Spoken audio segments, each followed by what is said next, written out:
find that the Torah juxtaposes the portion of Elam Mishpatim, the laws, rational laws, to Sinai, to Kabbalah Satorah. We're at Sinai, and Klal Yisrael said, Nasiv and Nishma. We reached the pinnacle of our spirituality to the point we said, Nasiv and Nishma. We accept it unequivocally. You just have to instruct us and command us what to do. And yet, immediately afterwards, the mitzvah which the Torah states is the mitzvah which relates to a person that's stolen, and he doesn't have the means to compensate, to repay the one who he had victimized, and he's sold to be a slave, and it goes from bad to worse. After 6 years, because his master had given him a Canaanite woman, he has an emotional attachment to her, even fathered children from her, and he says, Ohavti es ishti es bonai, Adoni, my master, my wife, my children. Your true master is Hashem. The wife is not your wife because she's not a Jewish woman. The children are chattels of the master. I mean, how does a man go so wrong? And there's the first mitzvah, or the halacha, after the building of the Mizbeach, how it has to be constructed. We speak about the Eved Ivri, the Jewish slave. There's a question which is asked, which is a difficult question. We find Hashem says to Moshe Rabbeinu, B'cho yaminu la'olam, that after Sinai, because I openly communicated with you, the authenticity of your prophecy will not be questioned. B'cho yaminu la'olam. And yet, we have a story of Korach of Adoso. Korach, he mutinied against Moshe Rabbeinu. He tried to usurp his authority and said that it was all Moshe's creation. But you stood at Sinai. You heard Hashem directly. The 10 Commandments.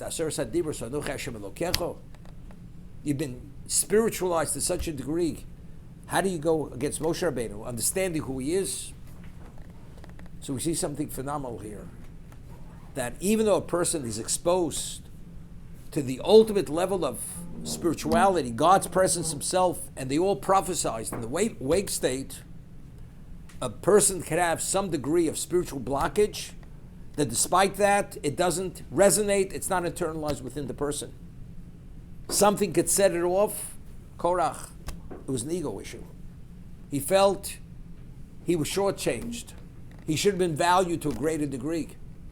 So every person has his Achilles heel within his spiritual system that you never know when that would be set off. You never know that. But you were at Sinai.